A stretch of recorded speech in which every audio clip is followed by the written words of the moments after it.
What's up, guys? I realized this morning that I may have made a catastrophic mistake here. We got hit with another what they call a bomb cyclone this last week, and I just realized this morning that I didn't drain the water out of it on the way back from Topeka.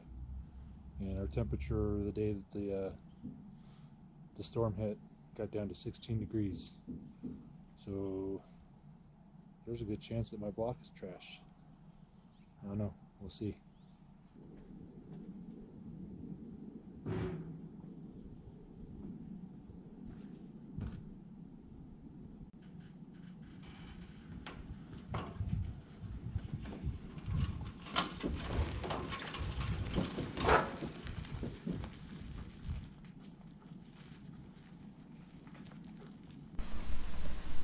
What you guys are going to see me do here is pop the hood and start a visual inspection, checking the catch pan for any excessive fluid, looking for obvious cracks or leaking. And you don't see it, but also at this point in time I checked the oil to see if there's any obvious water in the oil, and there was not at this point in time. Next you're going to see me set the car up and get ready to start it.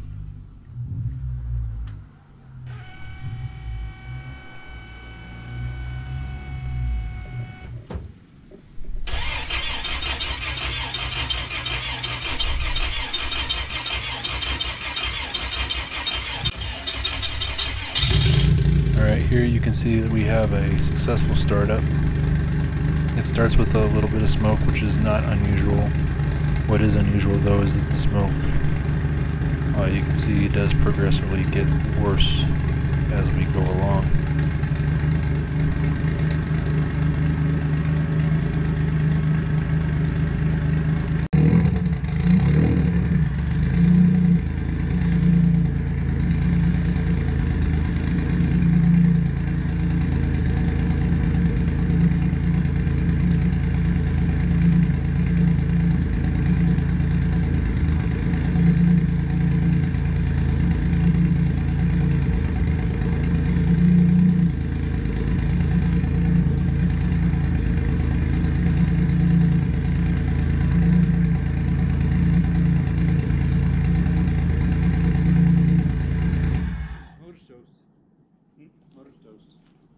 No way. Yep. Oh my god, dude.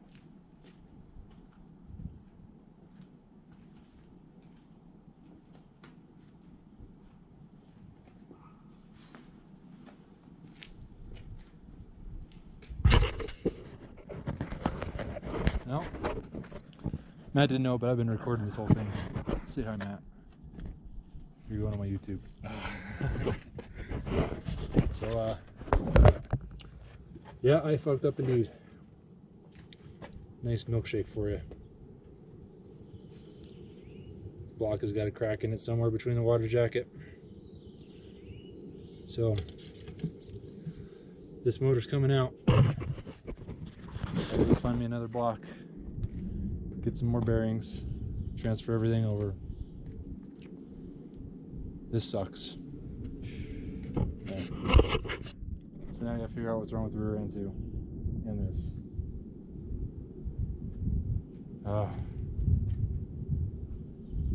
My heart's sunk.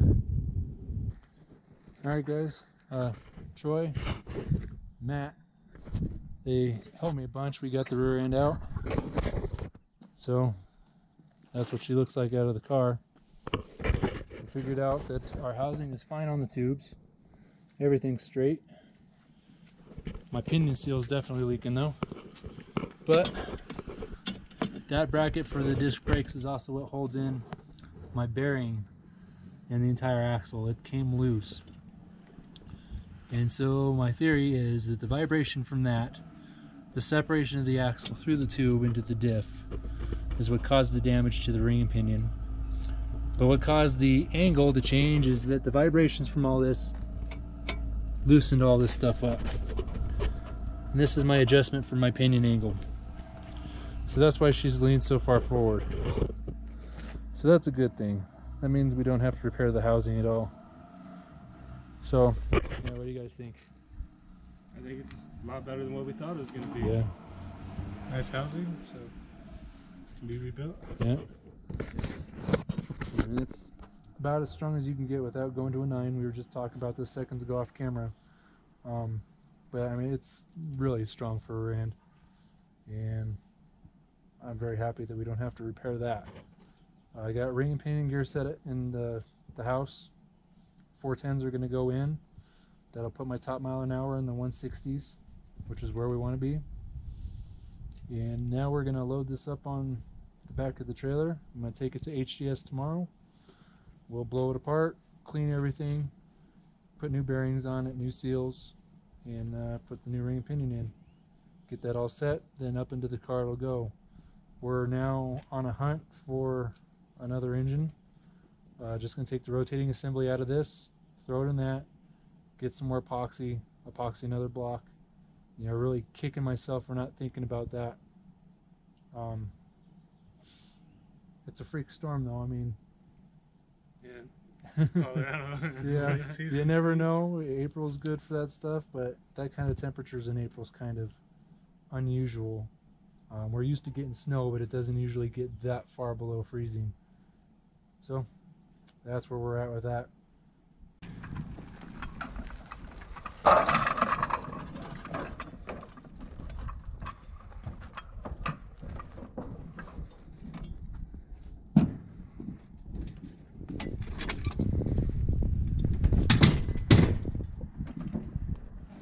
See, that's where it's walking.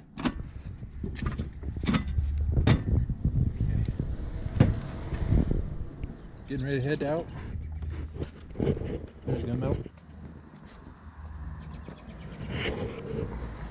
So I just wanted to say another thank you to Matt and Troy, because without them, yesterday would not have gone as well or as fast. So we're heading out now. Gonna go to HTS Automotive, Eric's shop.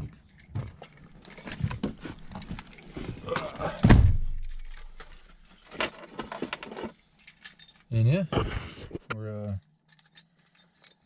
gonna see about getting this rear end back together.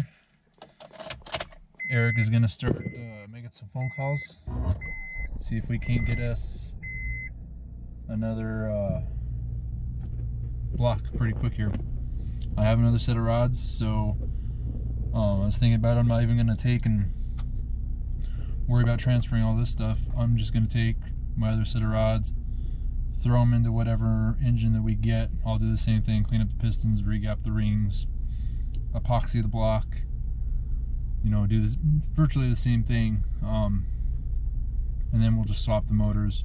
I'll do the same thing that I had to do last time, you know, swap the pan and the adapter and all that stuff as we go. But everything else, I can have it ready to go, so I won't have to pull one engine out, disassemble it, assemble the other engine, then put it in. I'll have one ready to go.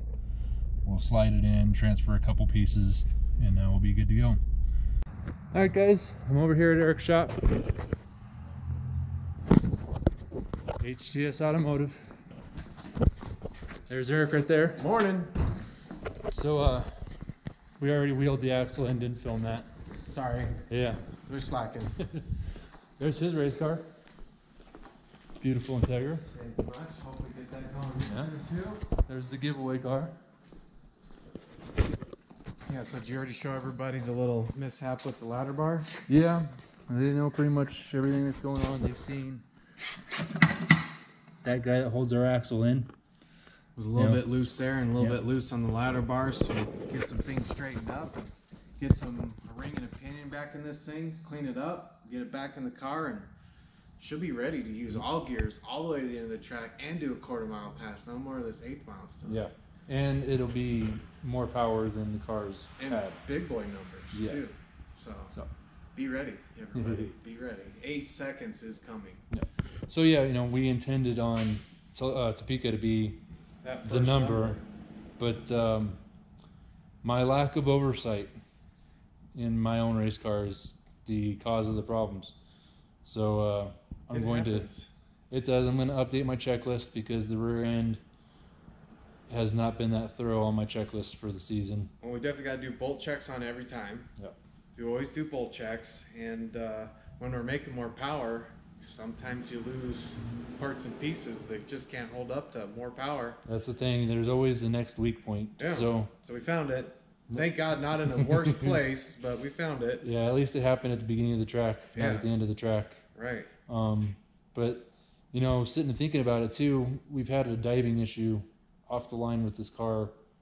So I think more and more, like, how long has this plate been loosening up? Because it's been diving. The ladder bar. It's been diving right for a couple events now, though, when I think about it. So it could be because when you launched, it pushed so hard hard to to the the right, so hard. It was crazy when I watched that video. Like, it was straight on, and within seconds, like maybe even half of a second, that car was almost center line. Yeah, and people wonder why I went to the center. Well, I had to. I mean, the car, that's where the car was going. Yeah. Yeah, And it there was was just a no matter of- change in it because the front wheels were off the ground. No, it was a matter of stopping it, and thank God, because the car in the next lane, he was waiting for me to launch before he launched, and had I gone completely into his lane, you can hear in the video that when he takes off, he was flying fast, Yeah. and he would have T-boned me.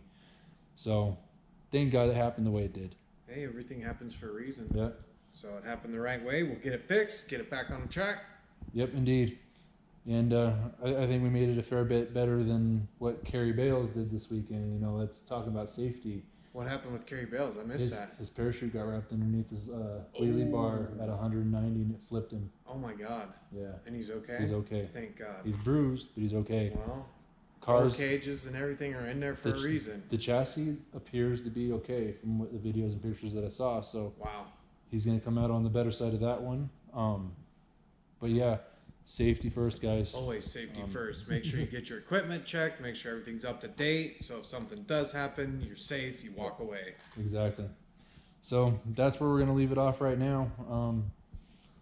We're hunting down a new block. I got another set of rods at home. We will do the exact same thing with the new motor that I did with the last one. I'll disassemble this last, the one's currently in the car, somewhere down the road, and we'll get another block and we'll have a backup motor Yeah. using those rods. Bring it with us. Yep. Maybe have some more spare parts for some drivetrain. Yep. Bring it with us. So if this happens on the road, we could just do a quick change, be back on the track. Yeah, our eventual goal is to have, he wants me to put a 9-inch in the car. That way we can carry some third members with us. And just have quick change parts. If Yep. we blow them out, it'll be so much faster than trying to set up a ring and pinion. It'll just be a matter of about 14 bolts, pull it apart, put it back together. So Hour change. that's where we're working towards. That's probably not going to happen directly this year. We're going to acquire some parts, but We'll be able to start build getting it it. put together at least. Yeah. So yeah, that's where we're at. That's the plan right now, and we'll pick up when the next step begins. Yeah. See ya. Coming soon.